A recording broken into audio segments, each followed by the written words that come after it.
Artificial intelligence, AI, is at the center of the debate about the future of democracy. Can it safeguard our freedoms or will it undermine them? How will AI reshape social media, journalism and the spread of misinformation? And what exactly is social truth? These are just some of the thought-provoking questions that guided my recent interview with Audrey Tang. She is a global leader and visionary in the intersection of technology and governance. As Taiwan's digital minister for 8 years, she spearheaded groundbreaking initiatives that brought citizens closer to the decision-making process. Her exceptional intellect is well known. She has an IQ of 180, surpassing even the estimated IQ of Albert Einstein. Audrey's journey began early. She started programming at the age of 8. By 35, she became the world's first transgender digital minister, shattering barriers and inspiring countless individuals worldwide. Audrey firmly believes that AI and technology are essential tools for shaping the democracies of tomorrow. Her work has not only transformed Taiwan's digital landscape, but has also served as a model for governments and tech leaders across the globe. One of her most remarkable achievements was increasing public trust in the Taiwanese government from 9% to an astounding 73% within 6 years. I had the privilege of meeting Audrey Tang in Washington, D.C. She is one of the most forward-thinking leaders of our time. Enjoy this interview. Audrey Tang is a champion of democracy, technology, and the transformative power of collective intelligence. Audrey, great to have you here. You are Mrs. Digital with a global reputation. In Germany, many people have great respect for the megatrend of artificial intelligence. How will this technology change the world? I refer to AI as assistive intelligence. The AI that we use nowadays are like this eyeglass. They're assistive in the sense that it helps us to see the world better, to understand each other better, and also to make sure that whether it's cultural differences, language differences, perspectives, and so on, it works as kind of a translator that makes it clearer to both sides involved. And I think it will change the world because previously people are easily polarized because they're trapped in different timelines. Like social media with a previous generation of AI that pushes people into isolated feeds. And so nowadays with generative artificial intelligence that truly understand the nuances of language and so on, we can instead have a bridging intelligence that brings different perspectives together so that we can see what links even people with very different ideologies, exactly where the differences are, and what are the common grounds that are uncommon to find that links people together, bridges people together. So this uncommon ground is, I think, where assistive intelligence can play a big role in. And instead of just in Taiwan, nowadays, increasingly in Japan and other parts of the world, people are using AI for this kind of broad listening and mutual bridging. Mm-hmm. Is it something new, the emotional intelligence, that the technology will come closer? I think on the horizon are agents. What do you think about agents? Yeah, I think it is great that we have now the capability to interact with the world through this kind of advocates or agents and so on.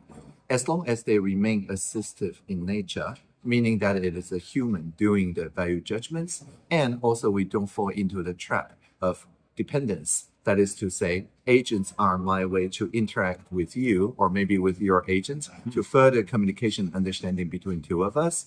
But if I fall into the trap, into just interacting with my agents and pretending that it's the entire world, then that defeats the whole purpose of communicating with the world, right? It becomes a attractor that is local and that is purely solo. And so as long as we can escape that trap, I think we have a very bright future with AI as our advocates and agents.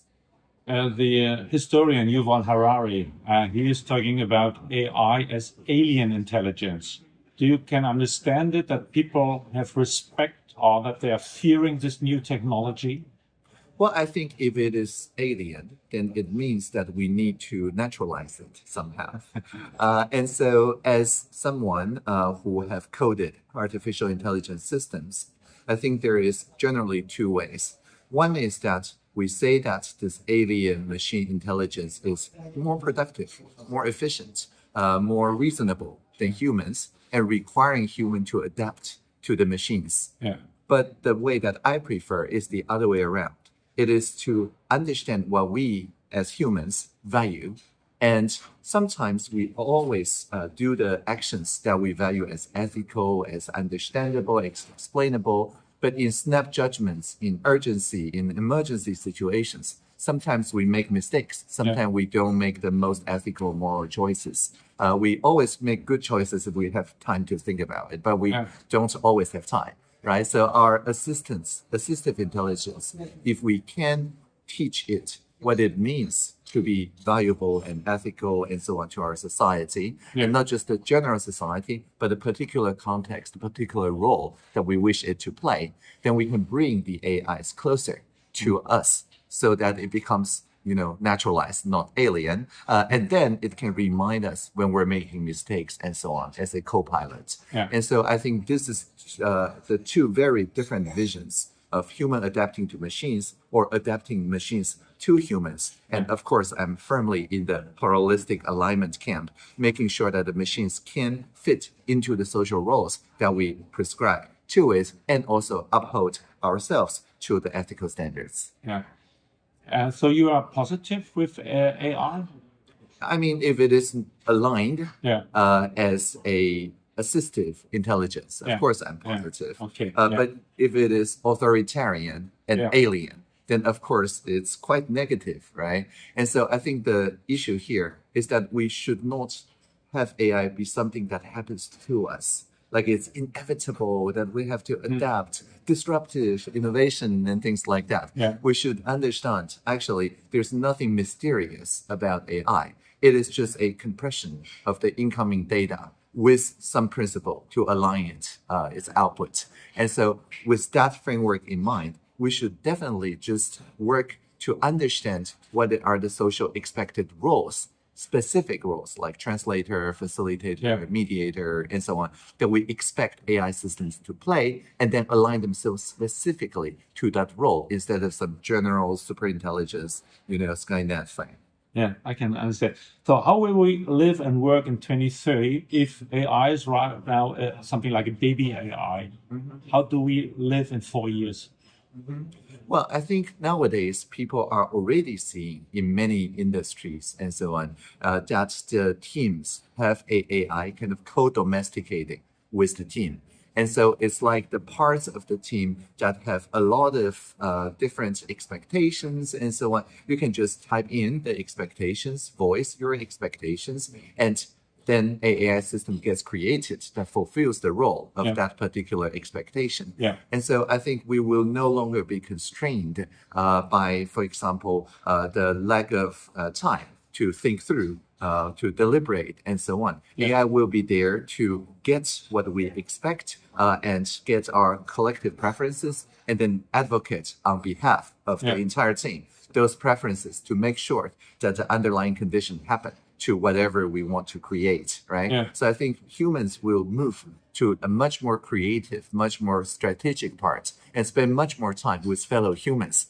So the time that we previously have to spend with the machines, like the low-level coding and things like that, transcribing and so on, that is probably in 4 years' time, all going to be relegated to the more trustworthy part of the assistive AI. Right now we are in a area that some things are changed, that there is a big transformation. And so we have a lot of jobs like journalism, like lawyers, and so AI could replace them. Are you fearing that societies, that there will be a shift to totalitarian systems because people, they do not see a future anymore, so they vote extremely right or extremely left? Are you fearing it? That pretty normal, if you look back in the history, always when new technologies arrive, that the society was shifting to one or to the other side, and at least we have had 2 world wars with that. Well, I think World Wars is partly associated with this broadcast medium that was new, that is to say radio and later on television, which enable one person, maybe very charismatic, to speak to millions of people and basically persuade them to take actions that are pretty bad, actually, for the entire country and for the world. And so I think what we need to work on now is the reverse. It is not to enable one person to speak to millions, but rather to make sure that millions can listen to one another. And make sure that we see the differences, of course, the polarization, the left wing, the right wing, and so on. But just like a bird takes both wings to fly, we should also make AI systems, such as the community nodes, x.com, and the Polis system that we use in Taiwan, and many other systems that can let people see exactly where the wings are, what are the distance between the 2 wings, and also, most importantly, what are the common things that people manage to agree despite their different ideologies. I'll use one example. In early 2020 in Taiwan, there's like 2 very different thoughts about how masks would be useful. On the one extreme, people remembering SARS says only N95, the highest grade of mask, are useful. The other grades of mask are actually harmful. On the other side, people say, oh, ventilation is what we need. Wearing mask is not useful. And in Taiwan, we face a lot of polarization attacks that just amplify the extremes. And so we managed, using this kind of bridging systems, to find a middle ground. And what's the middle ground? It is a very cute Shiba Inu, the cute dog, putting her paw to her mouth, saying that wear a mask to remind each other to wash your hands before putting it to your face. Right? So this is something that both sides can understand and actually agree. Right? And once we make sure that this is popular knowledge, common knowledge, it depolarizes and debunks this polarization. And nowadays, AI can help us figure out this uncommon ground in real time. And then making sure that people can listen to this part also, not just the divided parts. So to your question, I do think people will lean either to like more state control of AI or more like open development of AI and so on, depending on their ideologies. But we have a common ground that is an assistive part that is not dual use, right? So it doesn't matter whether you're pro-openness or pro-safety. There is this common ground that we can work on together. Great. Will AI weaken or strengthen democracies? I think democracies need to be prepared to do democracy on a continuous basis. So not just once every 4 years, which feels quite slow in the age of AI. But rather, like in Taiwan, we have held citizens' assemblies online using AI as facilitators so that 450 people selected from 200,000 random SMS numbers deliberate online on the guardrails that we put on AI systems. So people commonly, for example, agreed that if you see a celebrity on social media selling you maybe some crypto, it needs to secure a digital signature from that celebrity to ensure it's not a deep fake. And if social media companies starting 2025 in Taiwan do not secure such KYC signatures and somebody gets scammed for 1 million, then the social media companies will be liable for that 1 million, which is why they all complied. And this is not a top-down state movement. This is what we asked the people in Taiwan. What should we do together? And then AI facilitate this as the common ground. So this is continuous democracy, digital democracy, making sure that whenever a threat, an emerging issue arises, people can settle on what is the societal expectation of that. So it's something like an ongoing democracy. It's like in Switzerland too. In Switzerland, very often they ask the people to vote for a new law, for a new bill. Is it the same? Well, I'm not talking about referenda. I am talking about the discovery process. So referenda is what you have when you already have converged on a set of very specific measures. But this idea of citizen assembly is even more broad. It is listening to the entire society and have the society listen to itself, basically, and figuring out the overtone window, the narrow corridor that is neither overt state control, totalitarianism, nor total chaos, everyone just for themselves, right? It is figuring out what is considered as the middle path by the entire society. And people who participated in this kind of deliberation, research shows that they become immune to polarization, outrage attacks for the next few years. Okay. So where do you see a country, or is there a country which can do what you are suggesting? Is it Taiwan? Do you see Taiwan in the next years like a role model for the world in democracy? Well, it is not just Taiwan. You know, I have friends from Finland that says Taiwan is just the happiest country in Asia, but we are the happiest in the world. So obviously we should do digital democracy too. And Finland indeed use the same tools. They say, what do you think, Finland? And manage to figure out the common issues, the common solutions, and so on. In Japan, the Tokyo government actually worked with an AI researcher. The name is Takahiro Ano, 33 years old, who ran for the Tokyo governor, using this set of technologies to ask the Tokyo people, what do you think about the future of Tokyo? And his platform is independently ranked as the best, better even than Koike-san, the actual Tokyo governor that won the election. So Koike-san, the Tokyo governor now, is working with Ano-san, the challenger, to make sure that the Tokyo city continuously asks people, what do they envision of Tokyo? And then shows people exactly where the divides are, where the bridges are, and so on, making sure that it is a continuous democracy. So more and more, we're seeing smaller polities, well, not very small, tens of millions of people, taking this kind of tools and ways to make sure that it's institutionalized into the administration. So it's not just one minister or one gubernatorial election candidate using it, but rather it is the Korea public service now seeing this as kind of a radar, a kind of horizon scanning, and that can also bring people together. Do you think that there is a new culture which is powered by young people, that they have new ideas with democracy, with digitalization and so on, that they will come up in the next years, something like that? Yeah, in Taiwan. You are pretty young too. In Taiwan, when we made the national participation platform, join the gov.tw, where 5,000 signatures online can get you a ministerial response. Indeed, the most active ones are around 16, 17 years old.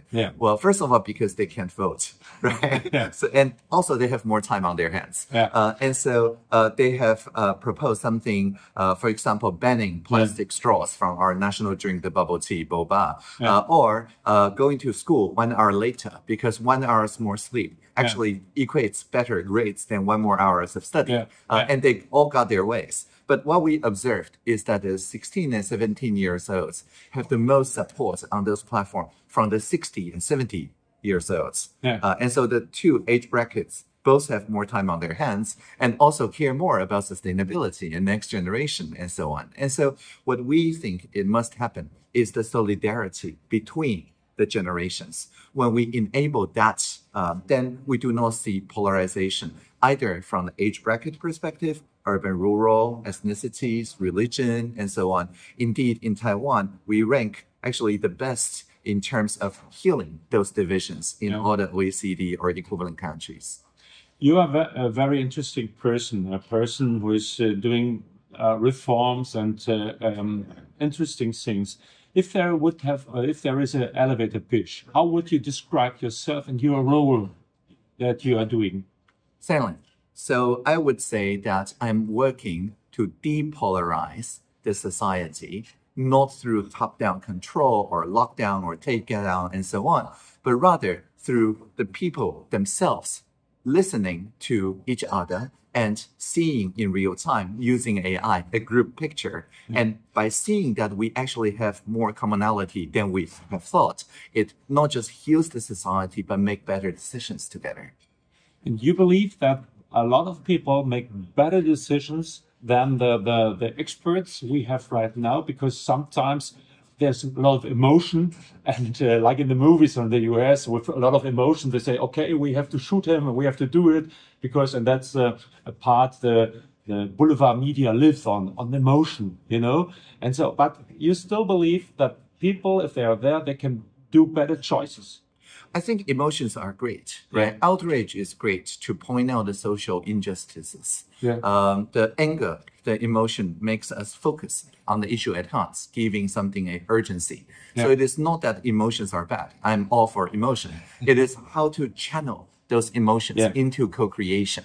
Yeah. Otherwise, we see conflicts Yeah. and like fire on the ground. Yeah. If you do not have a good engine Yeah. to use that, then you say, oh, it's fire, let's put it out, right? But if you have good engine, you say, we drill Yeah. and find more energy sources underneath that fire, right? So the difference really is whether you have something like a steam engine Yeah. that can turn this outrage, this pouring of emotions into co-creation, into something people can live with. Yeah. And so channeling that anger into the bridging systems, this really is the key. And for people who, for example, run a company and so on, of course, you're experts in the trade that you're doing. Yeah. But if your consumers, if your clients can become your co-creators, imagine how much more creativity they can bring to the table. Yeah. So it is not just customer demand. Rather, you're making sure that they move from the demand side, also partly to the supply side, called prosumer, so that they can become your collaborators Yeah. in designing how your products and services work, to popularize your product and services, Yeah. and also using them as a platform to build their own thing.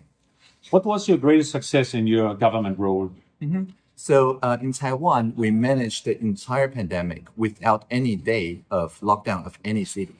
But we performed the best, I think, in 2020. Well, second only to another country that discovered oil during the pandemic. But otherwise, we did very well economically. And the trust level really was the main difference. In 2014, 10 years ago, when the polarizing social media first came to Taiwan, the trust level, the approval rate of our government was just 9%, not very high. Yeah. We're 23 million people. That means anything the president says, 20 million people are against him. But when Dr. Tsai Ing-wen became president, she worked on this kind of bridging idea, bridging systems. And by 2020, the trust level is over 70%.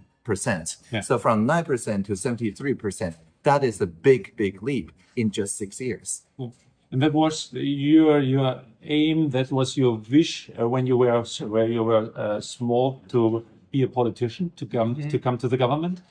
Yeah, well, I call myself a poetician. That is to say, I make sure that we transform different ideas into new actions. So I wrote actually a job description when I first became digital minister in 2016 to show this. Yeah. It's very short. I just recite it. It goes like this. When we see Internet of Things, let's make it the Internet of Beings. When we see virtual reality, let's make it a shared reality. When we see machine learning, let's make it collaborative learning. When we see user experience, let's make it about human experience. And whenever we hear the singularity is near, let's always remember the plurality is here. Do you believe in singularity?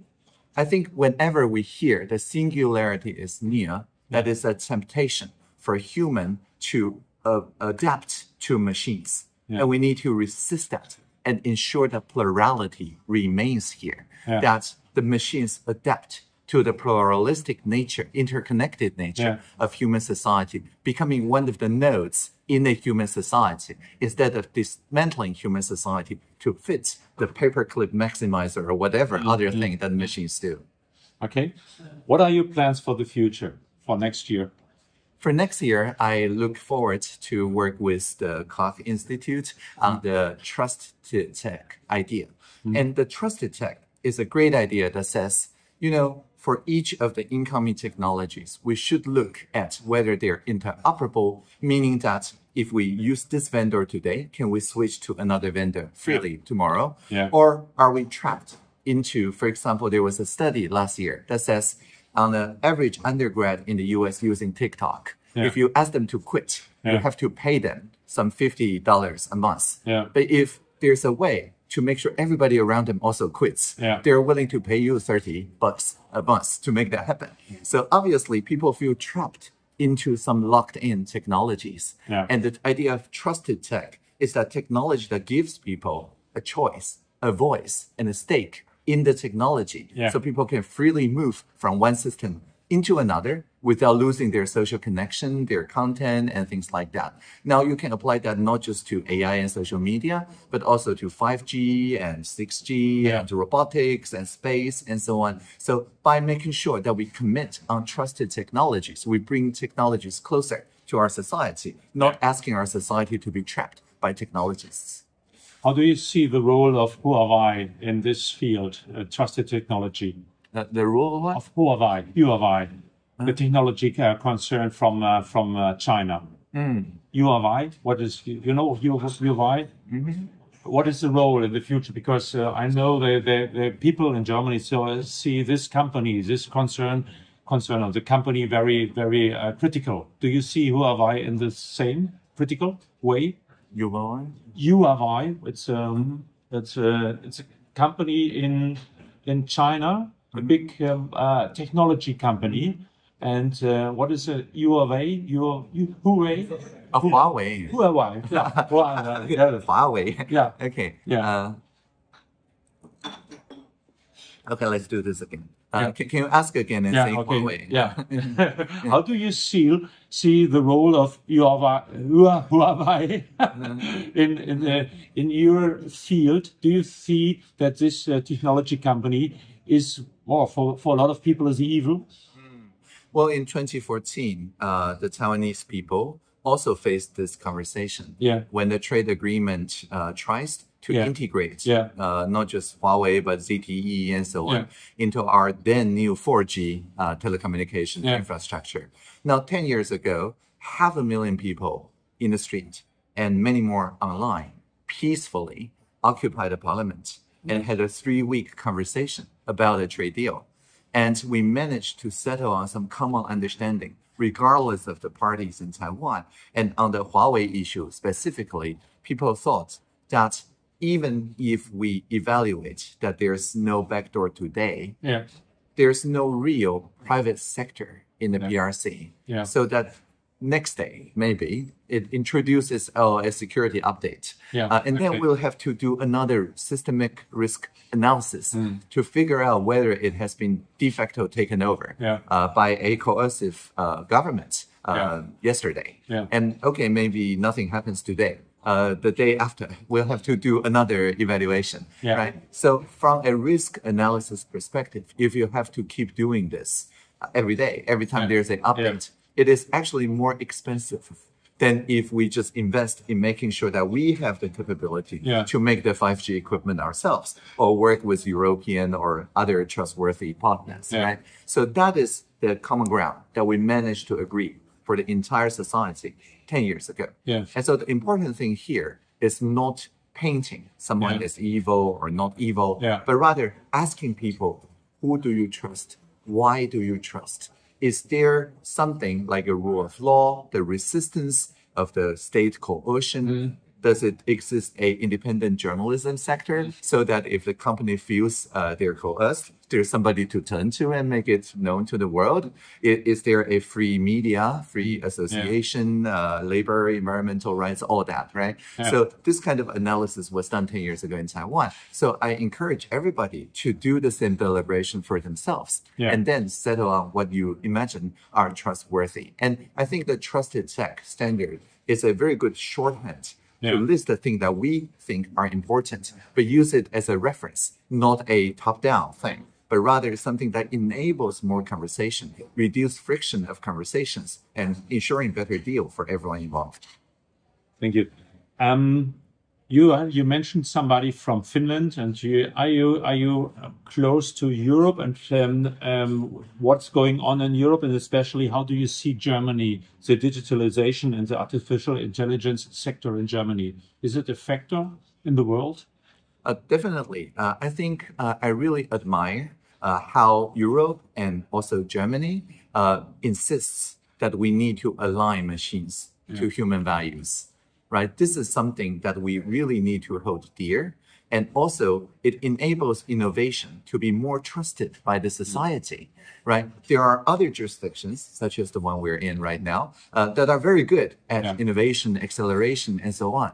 But maybe as a matter of fact consequence, the societal trust in the latest AI technologies are very low. Yeah. Right. But if you ask people in Germany or in Taiwan or in Japan or in Finland, generally their trust is much higher because they trust that their technologists will not betray human values, but will instead figure out ways to align machines to humans. So this is something that we can also help the US and many other jurisdictions by showing that it doesn't need to be a clash between safety and open innovation. We can have both by focusing on the sliver of overlap between those two. Yeah. You are a great reformer. You have changed a lot. And right now in the world, there are other reformers too, like in Argentina, Milei with the chainsaw. He is on the way. How do you see the system? Is it a system for the future to having big reforms like in Argentina? Yeah, I think whatever people expect politicians to do, they expect they do it with transparency and integrity. That is to say, I have a philosophy, which is collaboration and the preservation of human moral choice that leads to flourishing of different values and bridging them. I'm very transparent about that. The book that I co-wrote, Plurality.net, is in the public domain. So anybody can take it as material and remix it and so on. And so I think we're seeing now a new generation of politicians that do not afraid to articulate somewhat radical philosophical imaginations, and then making sure that it is not just imposed on people, but people can also act from those first principles. I think this is very powerful. And this is what the internet enables people to do, is to not just act out their own values, but make sure that their values are attached to the communications that they make, and then find people of similar values, maybe in different jurisdictions, but form a tribe together and advocate for those different values. Okay. And that will change the media too, or not? Because everybody in the system, like in Argentina, say the media is best because they don't want to have change. They're just, how do you see the media, the role of the media in the system? I think what's important is that the journalistic practices, what we in Taiwan say media competence, it is widespread in each and every person. In Taiwan, we're ranked by the International Civics and Citizenship Standard Study, the ICCS, as the top in the world when it comes to 15-year-olds' ability to effect change in the society, whether it is the human right, environmental, contribution to media, and so on. The 15-year-olds in Taiwan know that they can already contribute. It's not just media literacy where they're passive consumers of media. They are the media, right? So the idea of people making sure that they can contribute to the seeing of different sides, the balancing approach, and also that they can get across their views, even to people with different views, the bridging approach. This is core of journalism. And if many, many people are aware of this core and practice journalism, then I'm very optimistic about media. Whether the media companies can adapt to this is another matter. But I'm pretty sure that with new funding models and so on, we are seeing a new generation of journalists that can speak to these values. Last question. There's somebody who is preparing big reforms in the States too. His name is Elon Musk. How do you see the role of Elon Musk in this society? Do every country need Elon Musk for a lot of change? Well, I think what we are seeing now is the application of the first principles of the technology now in the realm of governance, right? And what we're seeing, for example, on Twitter, is basically saying that instead of moderators taking down things, we need to have the crowd moderate itself, right? To have community notes that everything Elon posts maybe is missing context, but that's fine. He has this open source system where people can contribute the missing context. And then this system, community notes, learns something from the Taiwan example so that the left wing, the right wing, both wings need to identify a note as useful for that note to appear as a clarification to maybe Elon's posts and many other viral posts. And so by committing to the wisdom of the crowd, what Elon is demonstrating is that you do not need a top-down censor to determine what is truth. Truth is social. And we can... Truth is social? What does it mean? Well, it means that what is truth in a society Yeah. is the common experience of people of different polarized views who manage to agree on something in the middle Yeah. and experience this middle thing together, Yeah. like community notes. That becomes truth Yeah. in a society. And so this is a great effort in building this common ground, in depolarizing the society. Yeah. Instead of canceling each other out, we can amplify the common ground that we have. Yeah. So that is now also being adopted by YouTube and other social media companies. And so what's pioneered in X.com hopefully will become the norm in Blue Sky, in True Social, and in other open source systems. This is what I call pro-social media. And I think Elon is bringing that spirit, the wisdom of the crowd, to the governance. But Elon is a media guy, he is a tech guy, he is an automotive guy, and now he is a part of the government too. And he wants to have a radical change here in the society. Do you think it's necessary that maybe for Europe too, we need something like a change in the authorities, change of thinking? I think first and foremost, Elon is a communicator that can make the people who don't ordinarily care about politics to care, right? With the Doge meme and many other memes as well, right? So what we need is not just, as you said, a technologist and so on. That I think is secondary. What is important is it is two-way, bidirectional, multi-directional communication, and the ability to hold the space for people to have multi-way communications. And I think Twitter or X.com, I mean, nowadays, many people are migrating to open systems, open source systems like True Social and Blue Sky. But what's really important is that we can take those ideas, like from community notes that Elon has popularized, and make sure that these different systems can still interoperate together in finding this social truth together. Thank you very much. I've forgotten something to ask you. Well, I think you have asked very, very good questions, and I really appreciate this opportunity to also talk to the German people. I have the greatest respect. I lived in Germany for 1 year when I was 11 years old. That was my formative year. So you speak German? Ein bisschen. I'm very rusty now, but I have the utmost respect, and I look forward to visit more in the future. I invite you September next year to come to us and to meet your friends and to give us new messages for the future. Thank you, Audrey, for being here and having given me the interview. Thank you so much. Live long and prosper. Thank you.